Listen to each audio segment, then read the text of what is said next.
Yehovah, please fill me with the Ruach HaKodesh, that I may speak your written words with boldness to those who listen. I ask all these things in Yeshua HaMashiach's name, amen. We'll start with the Shema, listen and obey. Children of Yehovah, pay careful attention and respond. Yehovah is our power and authority. Yehovah works in unity with himself, and you shall act upon your love to Yehovah with your power and authority, with your thoughts in mind, with your entire body, and with all the muchness that you have. Yod, He, Vav, He. Hand, behold, nail, behold. Genesis chapter 31. But then he heard what Laban's sons were saying. Yaakov has taken away everything that our father once had. It's from what used to belong to our father that he has now gotten so rich. He also saw that Laban regarded him differently than before.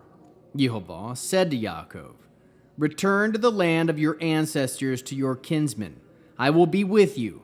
So Yaakov sent for Rachel and Leah and had them come to the field where his flock was. He said to them, "I see by the way your father looks that he feels differently toward me than before. But the God of my father has been with me.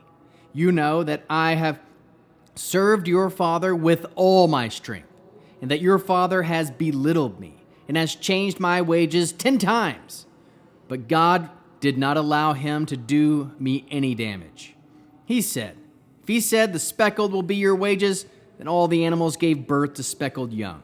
And if he said the streaked will be your wages, then all the animals gave birth to streaked young. This is how God has taken away your father's animals and given them to me. Once, when the animals were mating, I had a dream. I looked up there in front of me. The male goats which mated with the females were streaked, speckled, and mottled. Then, in the dream, the angel God said to me, Yaakov. And I replied, Here I am. He continued, Raise your eyes now and look. All the male goats mating with the females are streaked, speckled, and mottled. For I have seen everything Laban has been doing to you. I am the God of Bet El, where you anointed the standing stone with oil, where you vowed your vow to me. Now get up, get out of this land, and return to the land where you were born. Rachel and Leah answered him, We no longer have an inheritance from our father's possessions. He has considered us foreigners, since he has sold us. Moreover, he has consumed everything he received in exchange for us. Nevertheless, the wealth which God has taken away from our father has become ours and our children's anyway. So whatever God has told you to do, do. Then Yaakov got up, put his sons and wives on the camels, and carried off all his livestock, with all the riches he had accumulated, the livestock in his possessions, which he had acquired in Padan Aram, to go to Yitzhak his father in the land of Canaan. Now Laban had gone to shear his sheep, so Rachel stole the household idols that belonged to her father, and Yaakov outwitted Laban and Arami by not telling him of his intended flight. So he fled with everything he had. He departed, crossed the Euphrates River, and set out for the hill country of the Gilead. Not until the 3rd day was Laban told that Yaakov had fled. Laban took his kinsmen with him and spent the next 7 days pursuing Yaakov, overtaking him on the hill in the hill country of Gilead.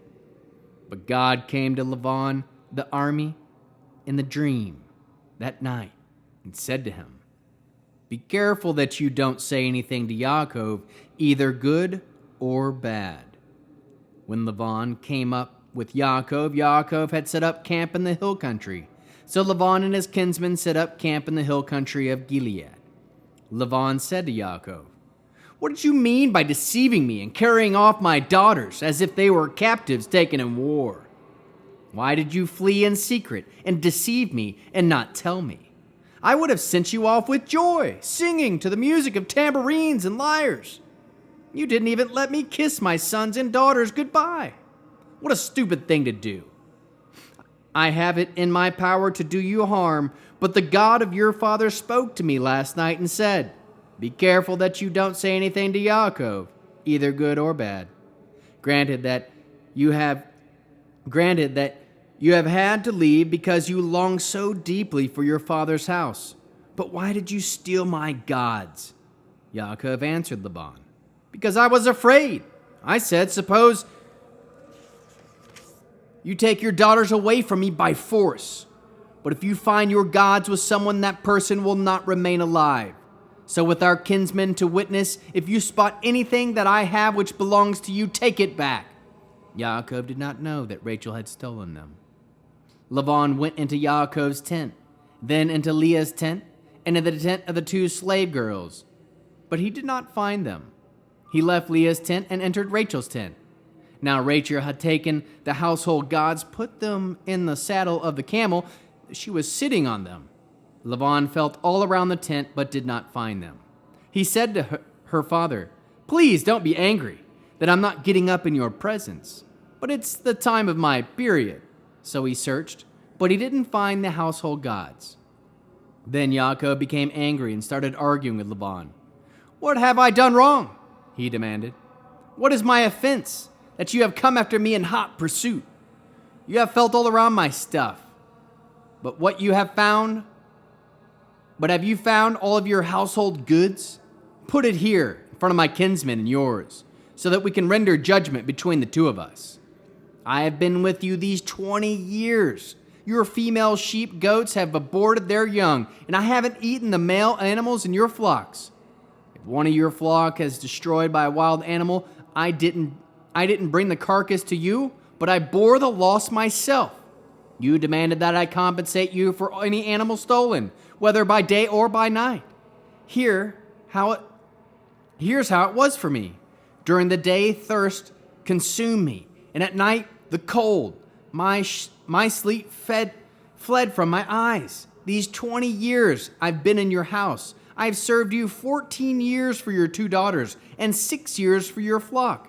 And you've changed my wages 10 times. If the God of my father, the God of Abraham, the one from Yitzhak fears, had not been on my side, by now you would have certainly have already sent me away with nothing. God has seen how distressed I've been and how hard I've worked. And last night he passed judgment in my favor. Laban answered Yaakov, the daughters are mine, the children are mine, the flocks are mine, and everything you see is mine. But what can I do today about these daughters of mine or the children they have borne? So now, come let us make a covenant, I and you, and let it stand as a testimony between me and you. Yaakov took a stone and set it upright as a standing stone. Then Yaakov said to his kinsmen, gather some stones. And they took stones, made a pile of them, and ate there by the pile of stones. Laban called it Yigar Shahuduata, pile of witness in Aramaic, while Yaakov called it Gal-ed, pile of witness in Hebrew. Laban said, this pile witnesses between me and you today.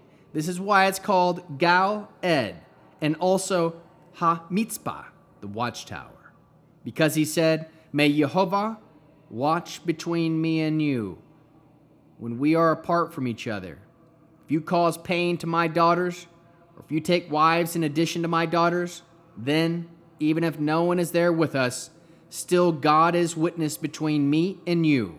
Laban also said to Yaakov, here is this pile. Here is this standing stone, which I have set up between me and you. May this pile be a witness, and may the standing stone be a witness, that I will not pass beyond this pile to you, and that you will not pass beyond this pile and this standing stone to me to cause harm. May the God of Abraham and also the God of Nachor, the God of their father, judge between us. But Yaakov swore by the one his father Yitzhak feared. Yaakov offered a sacrifice on the mountain and invited his kinsmen to the meal. They ate the food and spent the whole night on the mountain. How can we learn to love our Creator after reading Genesis 31? We can learn some greatness. We can aim to be observant and plan ahead and trust that Jehovah will be will be with you. Listen to Yehovah. Trust that Yehovah is with his children. Serve with all your strength. Serve others with all your strength. Allow Yehovah to make things right in your life. Know that Yehovah spoke in dreams and still might use dreams in our lives. Act on what Elohim of Beit El tells you to do. Be honest and do not steal. Trust that Yehovah is our one and only Elohim. Aim to be with family. Aim to fear Yehovah. How can we love others as Yeshua loves us? We can aim to do and or cause no harm to our neighbor. Bear one another's burdens. We can serve each other with all of our strength. Produce spiritual fruit, love, joy, peace, patience, kindness, goodness, faithfulness, humility, and self-control. In this Friday night Shabbat, the Aaronic blessing. Yehovah will kneel before you presenting gifts, and he will guard you with a hedge of protection. Yehovah will illuminate the wholeness of his being towards you, bringing order, and he will provide you with love, sustenance, and friendship. Yehovah will lift up the wholeness of his being and look upon you and will set in place all you need to be whole and complete. Shabbat Shalom.